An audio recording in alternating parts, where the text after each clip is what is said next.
16 സംസ്ഥാനങ്ങളിലെയും 5 കേന്ദ്ര ഭരണ പ്രദേശങ്ങളിലെയും 102 ലോക്സഭാ മണ്ഡലങ്ങളിൽ വോട്ടിംഗ് ആരംഭിച്ചു കഴിഞ്ഞു. അപ്പോഴും ചില ആശങ്കകൾ നമ്മെ ചൂഴ്ന്നു നിൽക്കുകയാണ്. അത് ഒരു തരത്തിൽ പറഞ്ഞാൽ ഭീമാകാരം പൂണ്ട് നമ്മെ പൊതിഞ്ഞ് നിൽക്കുകയാണ്. അതെന്താണെന്ന് ചോദിച്ചാൽ, നമ്മൾ ചെയ്യുന്ന വോട്ടുകൾ നമ്മൾ ഉദ്ദേശിക്കുന്ന സ്ഥാനാർത്ഥിക്ക് ലഭിക്കുമോ? നമ്മളൊരു ഇലക്ട്രോണിക് വോട്ടിംഗ് യന്ത്രത്തിലാണല്ലോ വോട്ട് ചെയ്യുന്നത്. ആ യന്ത്രം ഒരു വില്ലനാകുമോ? ആ മെഷീനിൽ എന്തെങ്കിലും തിരിമറികൾ നടത്തിയാൽ അത് തെരഞ്ഞെടുപ്പ് ഫലത്തെ അട്ടിമറിക്കുമോ? ഇതാണ് നമ്മുടെ മുമ്പിലുള്ള ആശങ്ക. ഇത് BJP ഒഴികെയുള്ള ഇന്ത്യയിലെ എല്ലാ രാഷ്ട്രീയ പാർട്ടികൾക്കും, ഇന്ത്യയിലെ ഒരു വലിയ ശതമാനം വോട്ടർമാർക്കും, ഇന്ത്യൻ ജനാധിപത്യത്തിന് തന്നെ ഉള്ള ഒരു ആശങ്കയാണ്. 1998 2000-ലാണ് ഈ EVM അഥവാ ഇലക്ട്രോണിക് വോട്ടിംഗ് മെഷീനുകൾ ഇന്ത്യയിൽ വ്യാപകമായിട്ട് ഉപയോഗിച്ചു തുടങ്ങിയത്.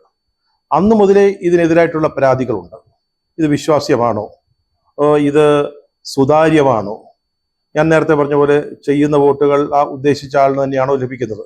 അങ്ങനെ ധാരാളം പരാതികളുണ്ടായിരുന്നു. കോടതി കേസുകളുണ്ടായി. സുപ്രീം കോടതി വരെ ചില കേസുകളെത്തി. പക്ഷേ കോടതികൾ, പ്രത്യേകിച്ച് സുപ്രീം കോടതി, EVM-നെ അംഗീകരിക്കാനുണ്ടായത്, ശരിവെക്കുകയാണ് ഉണ്ടായത്. ഇപ്പോൾ വീണ്ടും ഒരു പുതിയ കേസ് സുപ്രീം കോടതിയുടെ പരിഗണനയിൽ ഇരിക്കുകയാണ്. അതായത് നമ്മൾ ഈ EVM-ൽ വോട്ട് ചെയ്യുമ്പോൾ ജനറേറ്റ് ചെയ്യപ്പെടുന്ന VVPAT എന്ന് പറയുന്ന ഒരു സ്ലിപ്പുണ്ട്. ആ സ്ലിപ്പും എണ്ണണം, മുഴുവൻ സ്ലിപ്പുകളും എണ്ണണം. അതായത് മെഷീനിലെ വോട്ടുകളുടെ എണ്ണം കണക്കാക്കുന്നതിനോടൊപ്പം തന്നെ ഈ VVPAT സ്ലിപ്പുകളും മുഴുവനായിട്ട് എണ്ണണം എന്നുള്ളൊരു ആവശ്യമാണ് ഇപ്പോൾ സുപ്രീം കോടതി പരിഗണിച്ചുകൊണ്ടിരിക്കുന്നത്. വോട്ട് ചെയ്യുമ്പോൾ തന്നെ ഉണ്ടാകുന്ന രശീതി പോലെ ഒരു സംവിധാനമാണ് VVPAT എന്ന് പറഞ്ഞല്ലോ. Voter verifiable paper audit trail എന്നാണ് ഈ VVPAT എന്ന് പറയുന്നതിൻ്റെ പൂർണ്ണരൂപം. ഇത് നമ്മൾ വോട്ട് ചെയ്യുമ്പോൾ ഈ യന്ത്രത്തിൻ്റെ VVPAT യൂണിറ്റ് ഉണ്ട്. അതിന്മേൽ അത് തെളിഞ്ഞു വരും. നമ്മൾ ഏത് ചിഹ്നത്തിലാണോ വോട്ട് ചെയ്തത് ആ ചിഹ്നം, വോട്ടർ പട്ടികയിൽ നമ്മുടെ സീരിയൽ നമ്പർ, ഇതൊക്കെ ഈ യൂണിറ്റിൽ തെളിഞ്ഞു വരും. ഒരു 7 സെക്കൻഡ് നേരം നമുക്കിത് ദൃശ്യമാകുന്നതാണ്. നമുക്കപ്പോൾ ഈ സമയം കൊണ്ട് അത് നോക്കിയിട്ട് നമ്മൾ വോട്ട് ചെയ്ത് ശരിയാണോ എന്ന് വെരിഫൈ ചെയ്യാൻ പറ്റും. അതിനുശേഷം അത് മുദ്ര വെച്ച ഒരു പെട്ടിയിലേക്ക് പോവുകയാണ് പതിവ്. പണ്ടത്തെ ഒരു ബാലറ്റ് പേപ്പറിന്റെ ഒരു ഡിജിറ്റൽ രൂപമായിട്ട് നമുക്ക് വേണമെങ്കിൽ ഈ ബാലറ്റ് സ്ലിപ്പിനെ കാണാവുന്നതാണ്. ഈ VVPAT സ്ലിപ്പുകൾ ഒരു മുൻകരുതലിന് വേണ്ടിയുള്ളതാണ്. അത് മുഴുവൻ എണ്ണാൻ വേണ്ടിയുള്ളതല്ല. ചില പ്രത്യേക സാഹചര്യങ്ങളിൽ അത് എണ്ണു. ഒരു തർക്കമുണ്ടായാൽ, ഒരു കോടതിയിലൊരു കേസ് പോലെ എന്തെങ്കിലും ഒരു വിഷയം വന്നാൽ വേണമെങ്കിൽ ഈ VVPAT സ്ലിപ്പുകളെ എണ്ണാം. അല്ലാത്ത പക്ഷം ഒരു അസംബ്ലി നിയോജകമണ്ഡലത്തിലെ 5 EVM-കളിലെ 5 യന്ത്രങ്ങളിലെ VVPAT-കൾ എണ്ണും. എന്നിട്ട് അത് യന്ത്രത്തിൽ രേഖപ്പെടുത്തിയ വോട്ടുകളുമായിട്ട് ഒത്തുനോക്കും. ഇതൊരു, ഞാൻ പറഞ്ഞല്ലോ, ഒരു മുൻകരുതൽ പോലെ ഈ ബന്ധപ്പെട്ട കക്ഷികൾക്ക് ഒരു വിശ്വാസ്യത ഉണ്ടാകാൻ വേണ്ടി ചെയ്യുന്ന ഒരു പ്രക്രിയ മാത്രമാണ്. ഈ VVPAT സ്ലിപ്പുകൾ മുഴുവൻ എണ്ണണം എന്നാവശ്യപ്പെടുന്ന ഒരു കൂട്ടം ഹർജികളാണ് ഇപ്പോൾ സുപ്രീം കോടതി പരിഗണിച്ചുകൊണ്ടിരിക്കുന്നത്. പ്രശസ്ത അഭിഭാഷകനായ പ്രശാന്ത് ഭൂഷണാണ് ഹർജിക്കാരുടെ പ്രധാന അഭിഭാഷകൻ. നമ്മുടെ EVM-കൾ ഒരിക്കലും ഹാക്ക് ചെയ്യാൻ പറ്റില്ല, അല്ലെങ്കിൽ എന്തെങ്കിലും കൃത്രിമം കാട്ടാൻ സാധിക്കില്ല എന്നാണ് ഇലക്ഷൻ കമ്മീഷൻ എപ്പോഴും കോടതികളിൽ വാദിച്ചുകൊണ്ടിരിക്കുന്നത്. ഈ കേസിന്റെ പരിഗണനാ വേളയിലും ഇതേ വാദം തന്നെയാണ് ഉന്നയിച്ചിരിക്കുന്നത്. ഇനി VVPAT-കൾ എണ്ണുക എന്ന് വിചാരിച്ചാൽ ഒട്ടും പ്രായോഗികമല്ലെന്നും കമ്മീഷൻ പറയുന്നു. കാരണം അത് നമ്മുടെ പഴയകാല ബാലറ്റ് പേപ്പറുകൾ എണ്ണുന്നത് പോലെ വലിയൊരു ബുദ്ധിമുട്ടേറിയ ഒരു ജോലിയായിരിക്കും. അത് ഏറെ സമയമെടുത്ത് മാത്രമേ അത് പൂർത്തിയാക്കാൻ സാധിക്കുകയുള്ളൂ.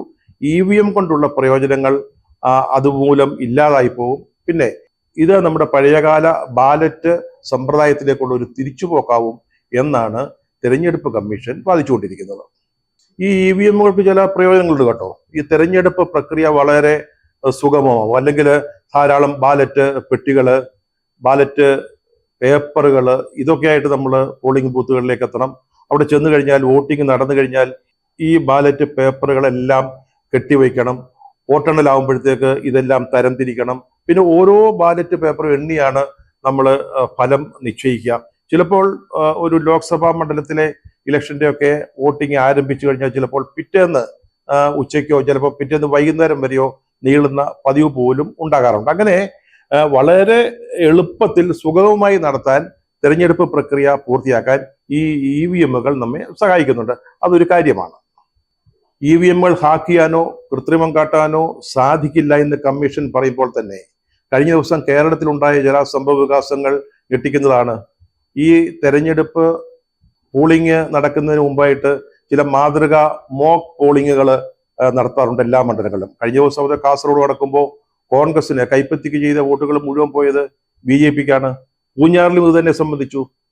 കോൺഗ്രസ് സ്ഥാനാർത്ഥിക്ക് ചെയ്ത വോട്ടുകൾ, അത് പത്തനംതിട്ട മണ്ഡലത്തിലാണ്, കോൺഗ്രസ് സ്ഥാനാർത്ഥിക്ക് കിട്ടിയ വോട്ടുകൾ BJP സ്ഥാനാർത്ഥിക്ക് പോകുന്നു.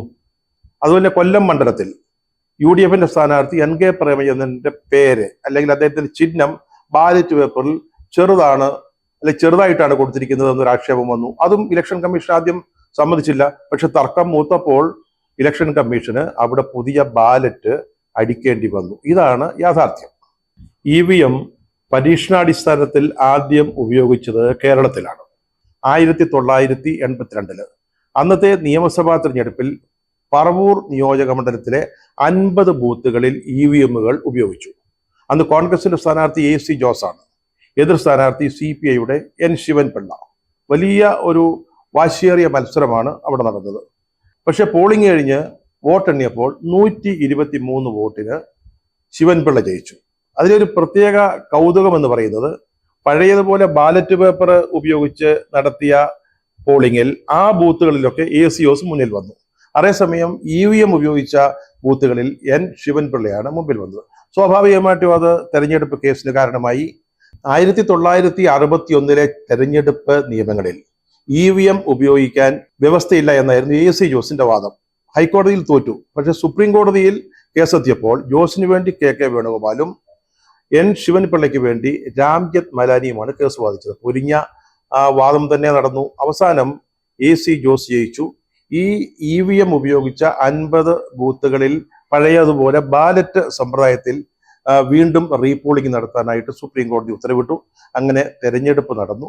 AC ജോസ് 1472 വോട്ടിന്റെ ഭൂരിപക്ഷത്തിന് ജയിക്കുകയും ചെയ്തു. അങ്ങനെ EVM ആദ്യം കോടതിയിൽ കയറിയപ്പോൾ പരാജയമായിരുന്നു ഫലം. പിന്നീടാണ് VVPAT എന്ന് പറയുന്ന സമ്പ്രദായം വന്നത്. 2013 നാഗാലാൻഡിലെ നോക്സൺ എന്ന് പറയുന്ന നിയമസഭാ മണ്ഡലത്തിൽ നടന്ന ഉപതെരഞ്ഞെടുപ്പിലാണ് VVPAT സമ്പ്രദായം ആദ്യമായിട്ട് പരീക്ഷണാടിസ്ഥാനത്തിൽ ഉപയോഗിച്ചത്.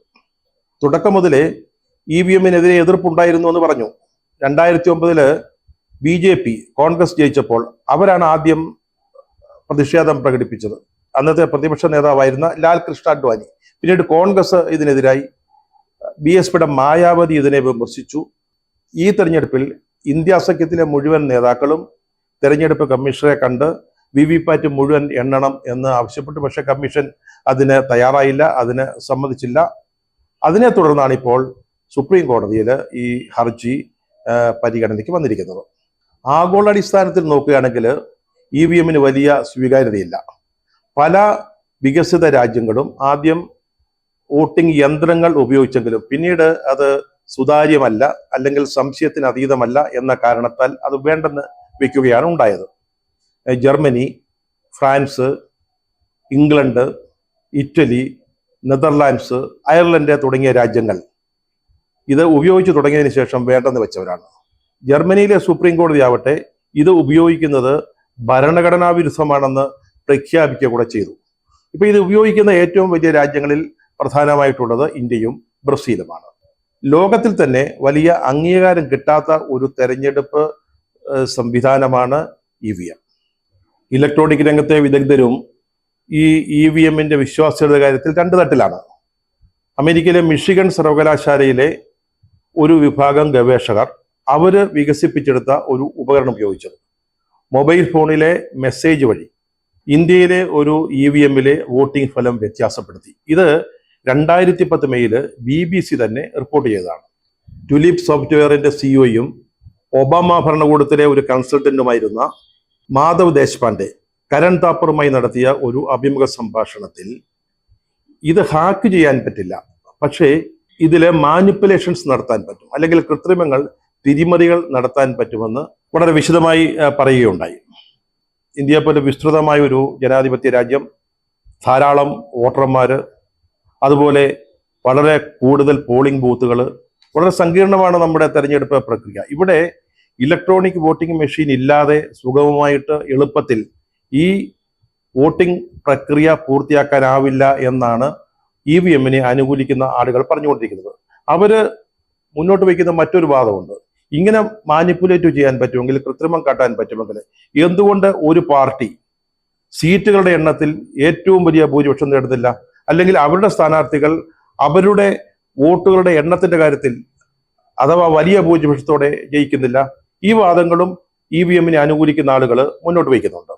മുൻ മുഖ്യ തെരഞ്ഞെടുപ്പ് കമ്മീഷണറായ SY Qureshi association for Democratic reforms എന്ന് പറയുന്ന ഒരു സംഘടനയുടെ സ്ഥാപകനായ ജഗദീഷ് ചോക്രുമായി നടത്തിയ, അല്ലെങ്കിൽ അവർ തമ്മിൽ നടന്ന ഒരു സംവാദം അമൃത ബസാർ പത്രിക നേരത്തെ പ്രസിദ്ധീകരിച്ചിരുന്നു. ഇതിന്റെ ഉത്തരമുണ്ട്. അതിൽ ഖുറേഷി തന്നെ പറയുന്നുണ്ട്, ഒരു യന്ത്രത്തിൽ ഒരു 1, 2, 3, 4 വോട്ടുകൾ ഒരുപക്ഷെ ചെയ്യുന്ന സ്ഥാനാർത്ഥിക്ക് അല്ലാതെ മറ്റൊരു സ്ഥാനാർത്ഥിക്ക് പോയേക്കാം. അതിന് സാധ്യതയുണ്ട്. അത് തന്നെയാണ് കാര്യം. ഈ തിരിമറി എന്ന് പറയുന്നത് എല്ലാ മണ്ഡലങ്ങളിലെയും എല്ലാ EVM-കളിലും നടത്തുന്നതല്ല. വളരെ സെലക്റ്റീവായിട്ടുള്ള ചില മണ്ഡലങ്ങളിൽ, സെലക്റ്റീവായിട്ടുള്ള ബൂത്തുകളിൽ ഈ ചെറിയ തോതിൽ തിരിമറികൾ നടത്തിയാൽ അത് ഫലത്തെ സ്വാധീനിക്കാനാവും, ഫലത്തെ അട്ടിമറിക്കാനാവും. ചോക്കർ അതാണ് ഖുറേഷിയുമായിട്ടുള്ള സംഭാഷണത്തിൽ ചൂണ്ടിക്കാട്ടിയത്. ലോകത്തിലെ ഏറ്റവും വലിയ ജനാധിപത്യ രാഷ്ട്രമാണ് ഇന്ത്യ. നമുക്ക് വേണ്ടത് ഏറ്റവും സ്വതന്ത്രവും നീതിപൂർവവുമായ ഒരു തെരഞ്ഞെടുപ്പാണ്.